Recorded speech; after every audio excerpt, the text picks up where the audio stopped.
Welcome to the Franchise Woman Podcast, where passion and purpose collide, profits are made, and relationships are forged. I'm Rebecca Monet, CEO and Chief Scientist at Zorkel Profiles. Along with my co-host, community advocate, speaker, author, and entrepreneur, Tracy Kawa. Our special guest today is none other than Ray Titus. Ray Titus is CEO of the United Franchise Group, the global leader for entrepreneurs, has elevated franchising from a career to a calling, which I want to talk about, of course.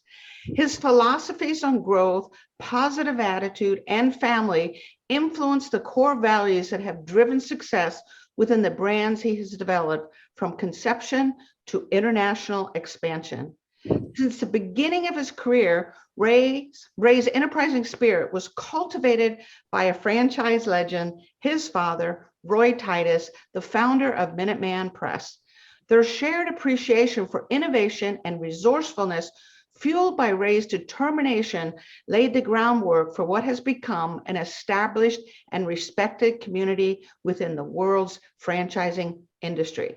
Ray founded the very first Sinorama store in 1986 and since has applied his successful business model to other business-to-business brands, which currently include Fully Promoted, Transworld Business Advisors, Venture X, and Network Lead Exchange. Now, the United Franchise Group also has welcomed into its family a food division, which features John Smith Subs, the Great Greek Mediterranean Grill, and Gray's Craze. Oh my goodness, that's hard to say. Welcome, Ray. We're so glad to have you today. Well, thank you, Rebecca. I appreciate that nice introduction and, mentioning all our brands and, everything we've done over the last 36 years of building and growing a business. It's just amazing. Yeah, we're so blessed to have you here today. So something that Rebecca said really caught my ear, which was elevating from a career to a calling. So I'd like to take it back and find out exactly how you got started in this career and then how it just blossomed and elevated. Well, I wish I could sit here, Tracy, and tell you that it was all my idea, but it wasn't, okay? My dad in the 70s started Minuteman Press, as Rebecca had said, and I grew up with that business. And so growing up in a home with an entrepreneur like my dad was just lessons at dinner every single day, and on vacations, it was business, and it was learning from him firsthand as kind of went along. My 8th grade school paper was how to start a franchise company. And so, wow. I mean, I've learned franchising from the ground up all the way through. So when I got out of college, I went to work with my dad, and we found the sign industry, and I ran the first Sinorama store in Farmingdale, New York, and we made that successful. And then never looked back, started franchising. And today, as Rebecca said, we have 10 brands, 1,600 franchisees in 80 countries worldwide. So we built up this large franchise organization that we have other services. We have a company called Accurate Franchising, which turns people's ideas and businesses into a franchise. We have franchise real estate. We have websites, we have all kinds of other companies, but we're this large franchise organization that has, the training, the support, the technology, and everything on one side. But on the other side, we're also a privately held company, one of the few in franchising that's left that is, privately held. We're family run. I have 3 kids. They're all in the business. I have 3 nephews. They're all in the business. So, we're this family run business, and our franchise owners love this dichotomy. I want you to think about this is they get the best of both worlds, according to them. They tell me this, and they get the family run business that can make quick decisions. They can build relationships. They can go right to the top on anything. I take calls, emails, texts from franchise owners every day. Okay. All of our brand presidents do as well. And they love that aspect of the business and building relationships, having been to the weddings and unfortunately the funerals and everything else out there and in between. But on the other side, they love that we're a big company and we have resources to get things done.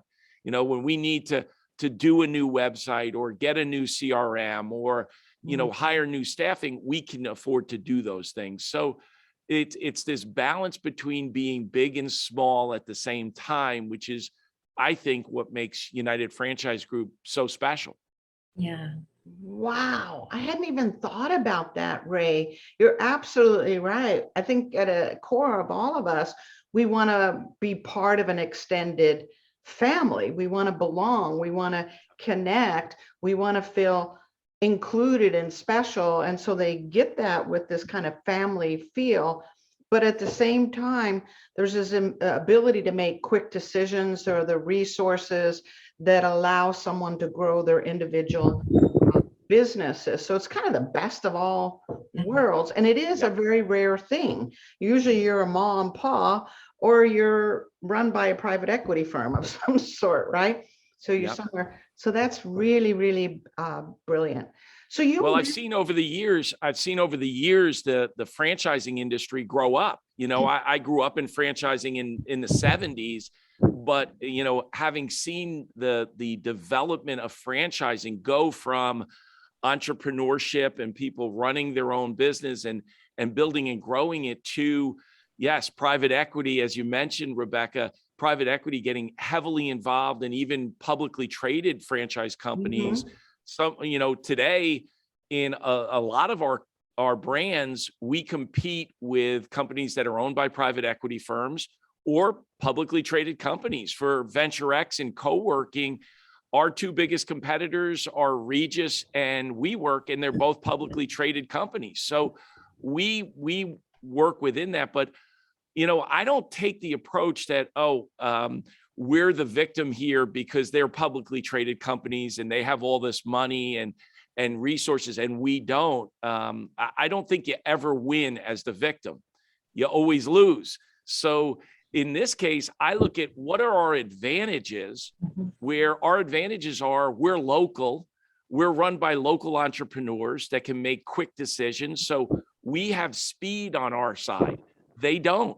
Right. They can't make quick decisions. They have to go through this process every single time to make sure that they're dotting the I's and crossing the T's. And we're not afraid to make mistakes. We're going to move forward and grow. So speed and the localness of our businesses for all our brands, not just Venture X, but for all our brands, is a big advantage for United Franchise Group.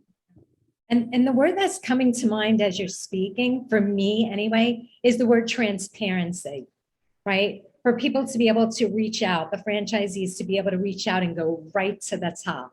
There's a lot of transparency when it comes to, a situation like that, to be able to just solve something immediately, cut through layers. Yeah. And that's so true, Tracy. I think when you look at the businesses and you look at our company, our franchise owners know our people really well. And so they know if they skip a whole bunch of people and come to me, they know I'm going to ask, what did AJ have to say? What did Bob Anderson have to say?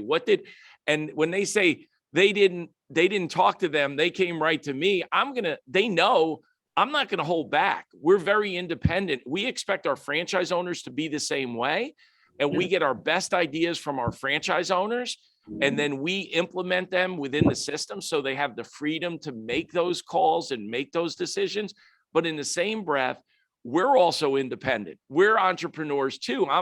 I'm just like they are, right? So that's a big advantage where they know that they're going to hear the truth. I'm going to speak it to them. If they don't like it, it's too bad. I mean, it's like talking to your kids, but not when they're little. It's like talking to your kids after they've graduated college. And I've got 3 of those.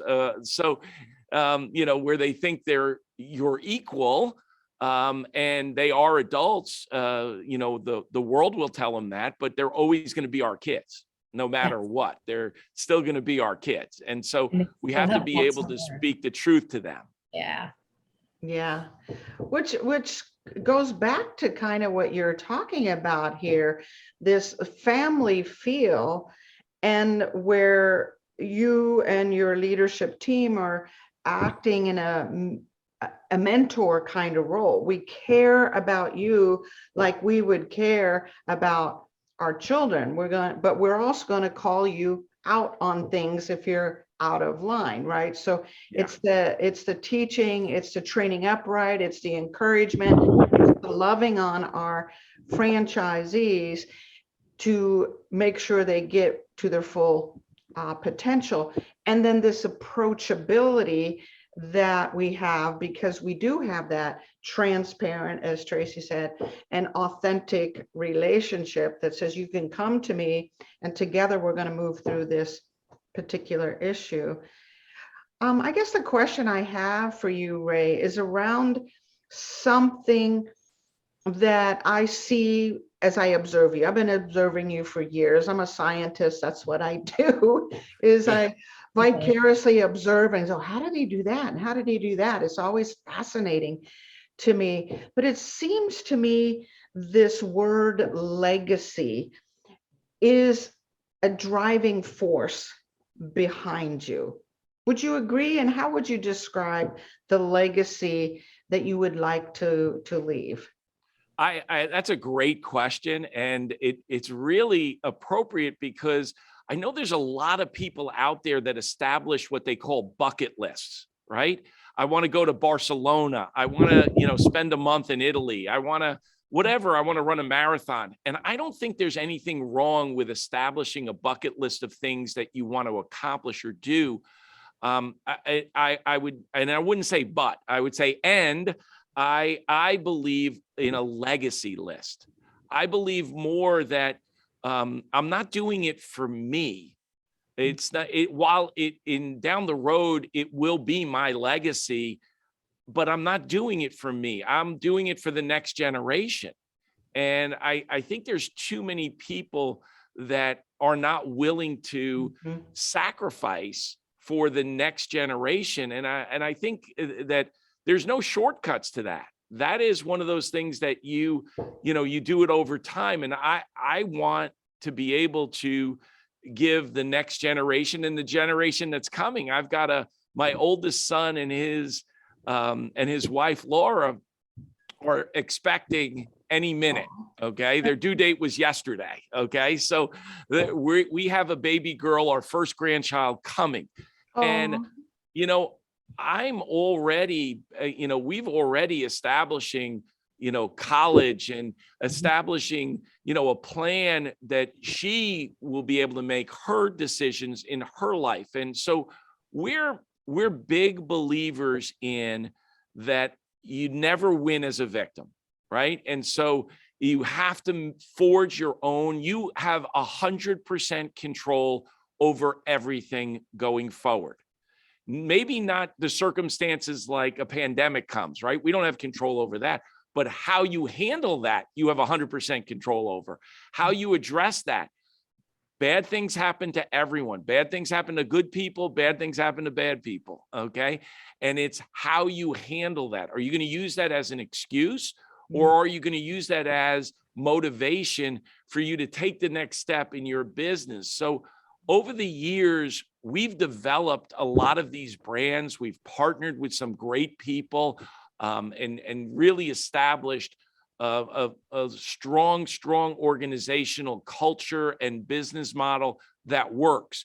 People ask me, are you the private equity firm? And we're not a private equity firm, right? We've never had a private equity firm involved with our organization. And not that I would be against that down the road for, breaking off a division or a company or a department. We've sold companies before and we've bought companies before, and we'll continue to do that as an organization, but we're privately held and we're going to stay that way as an organization as well, because it gives us such a unique position in franchising. And it's as you go through it, I was at a conference recently where the International Franchise Association representative turned to me and said, I think you may be the last founder of a franchise company that's actually here. Okay. And, look, I don't mind being the last man standing. Okay. But we're going to stay standing. I'm 59 years young. I tell everybody here, I'm young for a CEO. The next 10 years are going to be amazing. We get to bring in some grandchildren. We get to train the next generation and really look forward to the next 10 years being the best 10 years we've ever had. And I think that comes back to the approach that everyone takes in life. Okay. And so from my standpoint, I'm always looking forward to a better future. I'm always look, there's always going to be silver linings. So there may be scenarios where the unemployment is higher. Okay. Well, guess what? That means there's more prospects to add for franchises. So we have to be looking at what are the silver linings. When the pandemic hit, they needed what was called sneeze guards, right? Clear plexiglass was put up, right? No one knew what are they going to, well, did anybody realize that Sinorama has 4x8 sheets of plexiglass in the back of every one of their stores, and that we became the largest sneeze guard installer in the United States? And so, you know what happened? That came from a franchisee. And we developed that. And when there were no events allowed at Venture X because you weren't allowed to gather, virtual membership soared. Okay. And so it's always finding the silver linings in the circumstances that you're in. And you can't be like, woe is me. This is not, because I have those moments too. You know what I do? I go for a walk in the morning. My wife and I have been married for 32 years. We take our dog, we go for a walk in the morning, and we talk things through and talk out. It's great for our relationship. It's good for our health. But it gives you a chance to have someone that, we each of us, work off of each other in that way. And then I come into work, and one day our director of first impressions, which is our front receptionist, our director of first impressions said to me, Ray, do you ever have a bad day? And I thought about it for a second, and then I looked at her and I said, you know what? I never have a bad day to you. Oh, wow. You're my director of first impressions. I need you to be positive, happy, and represent our company in a real positive light. I'll have those moments with my wife when we're walking the dog in the morning, and that's out. But, you can't have those problems with your staff and make it worse. A lot of people bring problems to their staff like that. And I don't do that. I mean, we got to solve things together or that side of things. But I think it's so important to be, as the leader, that I bring that positive energy every single day to the office, to our people, and be in the moment. That's the other thing I see a lot of people miss is they have a bad day, they have a bad circumstance happen, and that runs right into the next meeting. So my life, I do 15 to 20 appointments a day, and I have to go from legal meetings to accounting meetings to sales meetings and I have to have a different cap on every single meeting. So I've learned that you can't bring one thing to the next. You have to be in the moment that you're in that meeting with that person. Turn your phone off. I don't even bring a phone into meetings.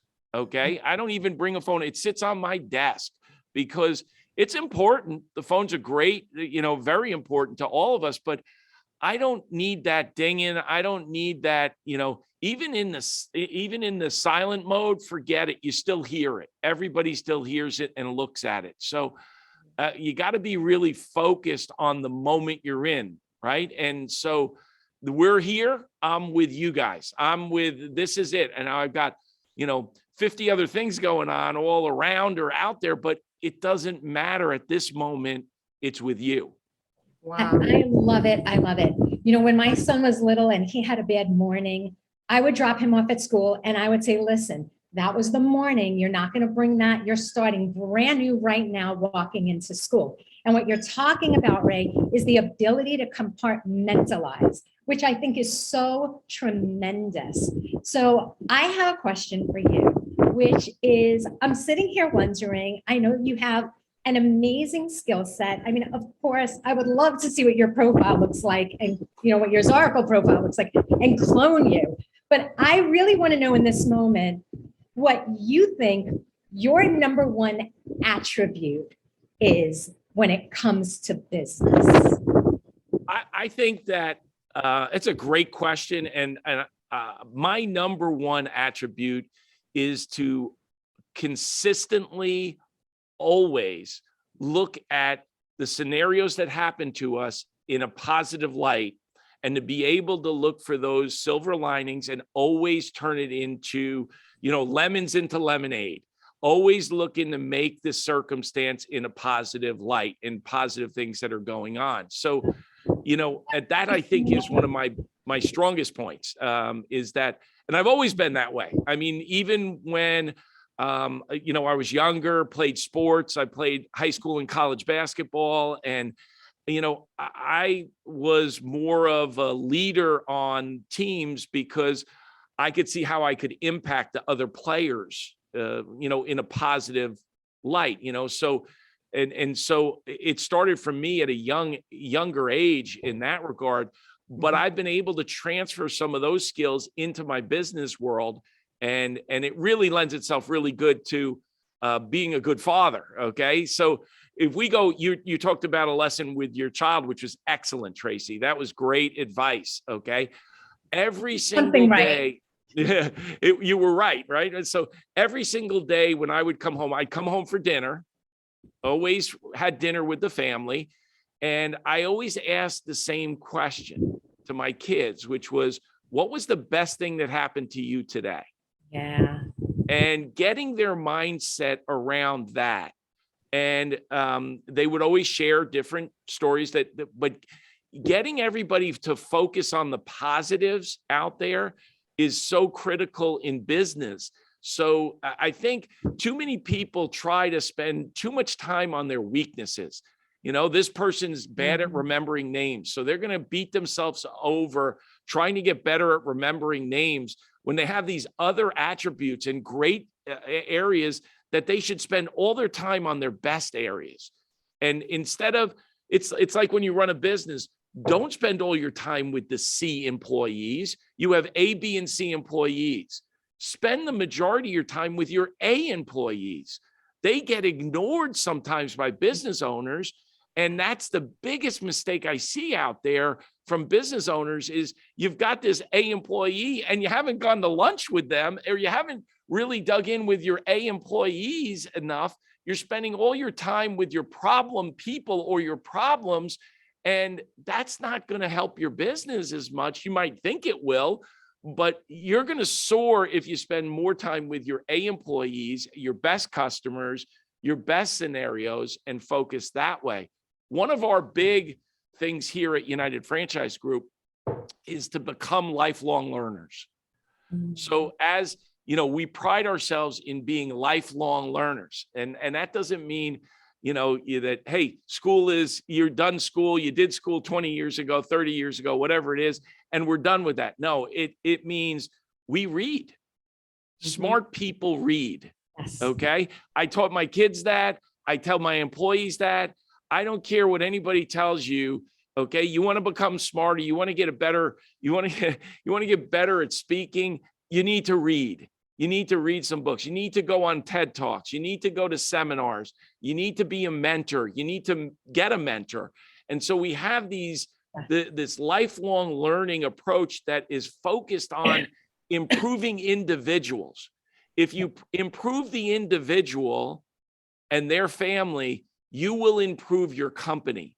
Too many people focus on the business and their company and their product, and they don't focus on the people. And if you focused on improving the people, then guess what happens to your whole business? It goes up. Okay. It's amazing where I have talks with people. They say, Ray, how do you get your people to do, to jump in a car and drive across the country, or to do these things that I hear all these stories that your people do. And look, it's not anything I haven't done in the past. They know that. It's not anything I wouldn't do today. They know that, but it's their lifelong learning approach. They want to grow. When you become a lifelong learner, two things happen. First of all, you get smarter and you get better at the things you're trying to get better at. That's the first thing, right? But the second thing that happens, and you don't even realize it happens, is that you start to take the approach that everything I do, I'm a lifelong learner, so I'm always going to be looking for the better. I'm always going to be looking to improve. I'm always going to be, so your attitude changes from, oh, we've got a new POS system, I don't want to learn it, I'm bad at technology, I hate technology, to, oh, we got this great POS system that's the best in the world, and I just got to get good at this, and let me go on YouTube and get some video instruction and just get better at this. So change, embracing change, is one of the hardest things as we get older, and I'm 59 years old, and so I can speak to it. But as we get, I live with my 84-year-old mother-in-law, and she has been, we eat dinner all the time, and she's reached that time in her life where she's 100% independent, does not care what she says to anyone at any time. That, mindset. She's Italian, and she's from Brooklyn, and she'll say her mind. Okay. So she's got the full combination of everything. Right. And so we have great talks together, and, you can't say that. No, I can say that. I will. And it's neat. But, as you go through this whole lifelong learning, and it changes your attitude, the big thing is change. Yes. How can we live in this world that's changing faster and faster and faster, right? Cars are driving by themselves. I mean, it's incredible. I mean, over the last 36 years, we have seen cell phones, GPS, computers on every desk now. When I first started, it was the year they introduced the fax machine. Okay. Oh, yeah. We had no computers on desks. We had no cell phones. We had none of the GPS. We had to use a map. And so, like, as you go through all this, you have to get good at embracing change. Yeah. If you don't think you have to change, right? If you think you're a finished product, then I always agree with those people. They're finished. Right. They're a finished product. They're finished. It's over. Retire, go on, do something else with your life, because you have to embrace Zoom. Zoom was introduced 12 years ago, and a pandemic is the reason that most people embrace Zoom. Mm-hmm. Mm-hmm. It's so true. It's so funny because I'm listening to you and my mind is going 90 miles an hour. Right? We got to have Ray back again. But much of what you're describing when you talk about this mindset of looking for the silver lining, and this I'm a forever learner, which will help me be better and better and better at things, and this adaptability, these are what we call today emotional and social intelligence types of things. And it really does lead to a successful life when we have those mindsets and that ability to put that difficult conversation that we weren't happy with aside for a moment and be fully present and look for the silver lining and do whatever is necessary and, help others. All of those things are skills and attributes that you possess and you are teaching others at the same time. So I want to actually change topics, but before we go there, this pandemic and the world in general has changed. Is it also changing the folks that are coming to work for us? Or is their mindset, are they having more difficulty seeing the silver lining, having the kind of grit you're talking about, sacrificing? What are you seeing in the workplace? That's a great question. I do think that it has changed a little bit. You have other areas that are coming up that never came up before. We have employees that are saying, I want to work from home, or I want to work 2 days a week from home, or I want to do that. They feel like, that they have that coming to them. The generation, this next generation, there's a lot of older people that complain about the next generation. Now, so I want to debunk something right away. Okay. Ever since I can remember, the older generation always complains about the younger generation. Okay. Mhm. This has been the case my entire life, and it will probably always be the case. The music is too loud. Okay. Whatever. That's been the case for 50 years. Okay. So as we go through, this generation coming up is not a bad generation. This is the greatest generation in the history of the world. Okay. And I'm not saying they're the bravest. Right. Okay. That was my parents' generation for World War II. I'm saying that they're the smartest. They're the most creative. Okay. But they do have some things that they lack. Okay. They've been babied. They've been given a coach. The parenting is really questionable. I could say that I coached high school basketball for 10 years. I was a JV coach at a local school here, and the kids were never the problem. The parents were the problem. Okay. So what they need is old school work ethic. They need old school challenge. They need some experiences sprinkled in to say, hey, you might not want to do it that way. This way may work a little better if you try it this way. But if you can learn how to get it to the idea to come out of their mouth and not dictate to them, it's usually works out a lot better when it's their idea, if so to speak. Okay. If you can get it to come out of their mouth. So what I've learned is ask questions. Ask questions constantly. Do you think that's the best way to do it? Is there another way that might not impact a couple other employees? Do you think you might be able to do that with an email rather than a meeting? Do you think just keep nudging them into the right answer? And once you do, they come up with the answer. And once their idea, they kill it. They do great. Boom. So I think so you do have some challenges there.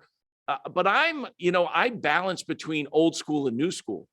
I'm a firm believer in old school mentality of, challenging people and work ethic and, the things that I was raised with. But in the same breath, we need to embrace the new app, the new technology, and that creative mindset to get problems solved, whether it's outsourcing or other things that we can do as business owners. So I kind of balance between those two. The pandemic, look, it was bad for everybody and out there.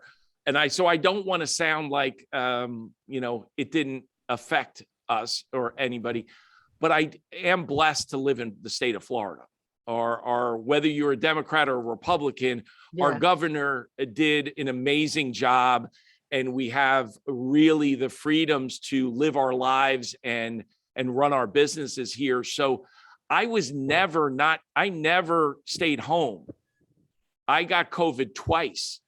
I stayed home while I recovered from COVID. Okay. But what I'm saying to you is I was never forced to work from home.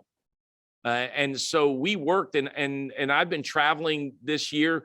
I've been to Madrid and London and Dublin and, throughout the world, but wearing a mask, following all the rules. I won't wear a mask anymore now that the mandate is, off the airlines. But I think that the pandemic put some things in people's minds that as leaders, we need to take it out. Like I've got presidents of brands that were fighting me about travel. And I said, no, you got to excuse the language, but you got to get your ass back out. Okay. We need to go. We need to, we're running a worldwide business in 80 countries and you can't do all of it from Zoom. No. You can do some of it. And I love the expenses that we saved.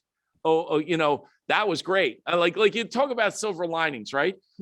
Our biggest expenses are trade shows for running our company, trade shows. It's travel, hotel, rent a car, air flights. These are all of our big expenses that we have as a company. Guess what? During the pandemic, no trade shows, no travel, all our expenses came way down. And so what we did is we found a way to sell and keep sales high and with expenses coming down, which is a great combination for profitability. And the big thing was going after the database. There's a lot of businesses that have huge databases that they don't call. And when you don't have customers coming to you, like, what are we going to do if we go into a recession coming up, right? We don't know if it's going to be a recession or not a recession, right? But if things do tighten up even more so than now, okay, if that still becomes a problem, what we're going to be doing is talking to our franchise owners about attacking their database and going after the database of their customer database. We actually sold more franchises from people from previous years than the current year. Yeah. And so I believe it. there were, and that happened because we called the database and their life changed and things changed. And we got on that data. We didn't do a trade show. You really couldn't do a ton of advertising. You could do some and get some leads, but it was really the database. So brilliant, which speaks to the adaptability part again, and the silver lining part that seems to be a thread through your life. So in our last 5 or 6 minutes, I want to talk about the free enterprise system. I'm a huge advocate of the free enterprise system. I know you are too. So can you share with us your thoughts on the free enterprise system? Well, I'm glad you're a proponent of it, but if you weren't, you were going to hear a strong proponent of it. Okay. So, Rebecca, we did a big, the Titus Franchise Center, we did a big gift to Palm Beach Atlantic University to establish a franchise school. And we chose Palm Beach Atlantic University because of two things: the Christian beliefs in that school that mirror our Christian beliefs that my wife and I have, but also almost equal with that is their strong belief in the free enterprise system, and that we can't have a free society without it. And I would tell you, you show me any place in the country, any state, any city that increases taxes and increases regulations, and I'll show you slower economic growth. And there is a direct correlation between increasing taxes, which takes away the incentive of people to work harder or work, as well as the increase in regulations. Now, I'm not talking about environmental regulations. I'm from Oyster Bay, Long Island, where Teddy Roosevelt is buried, and he started the whole national park movement in the United States. So I'm an environmentalist. I believe in that. But the nonsense of regulations that are out there, there was a quote from Newt Gingrich that said, it took us 2 years to develop the atomic bomb, and it took him 13 years as a congressman from Atlanta to lengthen the runway at the busiest airport in the world. Okay. So, when you get into these regulations that really don't amount to much, that it slows down things. So the free enterprise system is at the heart of our whole country. I mean, it is what drives everything that we do in franchising.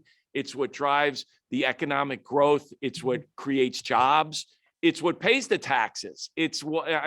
So as you take a step back and you look at, how important is that?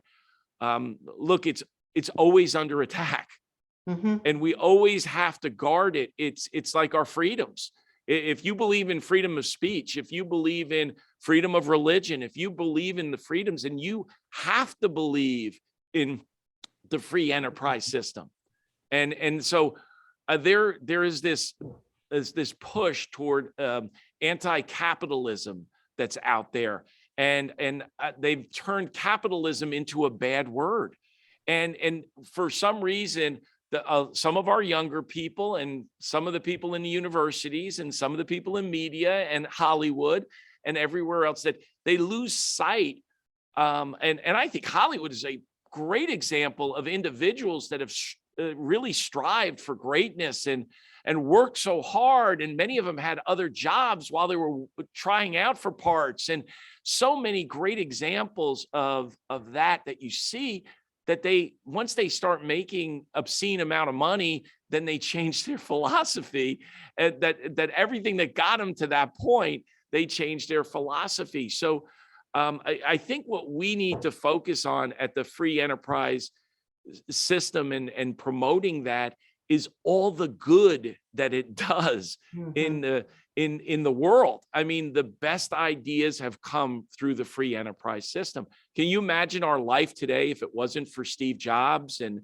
Elon Musk? And I mean, you can go right down. Too many people focus on the individual and how much money they've made instead of what they invented, what they brought, and what they brought to society to make the society so much better.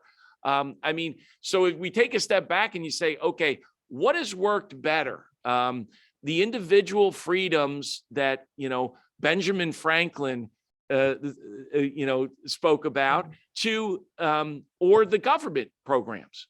What's worked better for Americans? What is actually, what's taken more people out of poverty than anything else in the world? And you would go right to the free enterprise system. Absolutely. You would go right to capitalism. You would go right to our form of building and growing an economy. Why do we have the world's largest economy? Why are we where everyone wants to do business? People talk about nuclear weapons. You want the biggest weapon? The world's largest market. If China, if anybody ever thinks we're going to have a problem with China, they don't understand the Chinese. They don't understand China. I've been there a half a dozen times and understand it really, really well. We're their biggest customer. They are not going to mess with their biggest customer. Okay. And, you could have problems with other countries, but you're not going to have a problem with China in that regard, because we're by far their biggest customer. And so you're not going to have a problem with your biggest customer. And so the free enterprise system, why does Hong Kong run so well and China mainland doesn't? Okay.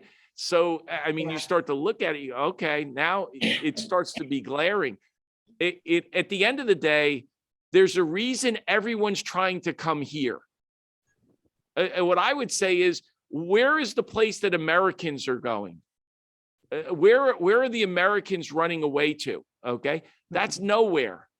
Where are the people looking to come to? They're looking to come to the free country that has the free enterprise system that has taken more people out of poverty than anything else. That they talk about the American dream. Nobody wants to talk about that. That's, all these things are bad to talk about because we don't want to show that we're arrogant, or we don't want to show that we're superior in different areas. Well, guess what? There are areas that we're behind on, and there are areas that we are superior on. And in franchising, we are the founders of franchising in this country. We have led franchising, and we will continue to lead franchising. And whether you want to talk about burgers, tacos, chicken, cars, whatever you want to talk about, you're going to ultimately, you're going to be talking about an American company that's franchising somewhere all over the world. And we were fortunate enough to win the E Award, which is the highest award that the Department of Commerce gives. It's for exporting. John F. Kennedy came up with the award, and the first franchise to win that award was Sinorama. And that we won that award from President Bush, and we received it in the Oval Office.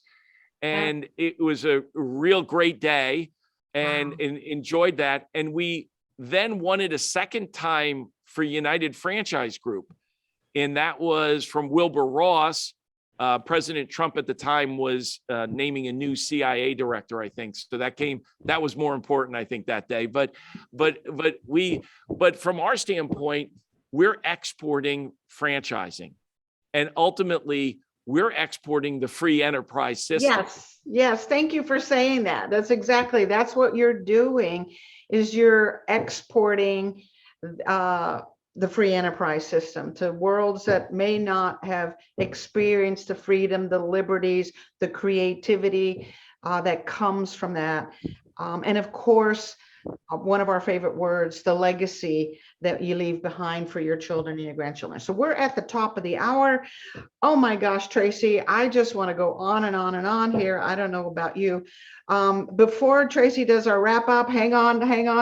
I want to know how people can get hold of you, how they can learn about any of your concepts. What's the best way for our listeners to do that? Well, the best way would be to go to unitedfranchisegroup.com. All our brands are listed there, and you could take a good look at that and see that. Also, our books, I have 5 books that are on Amazon under raytitus.com.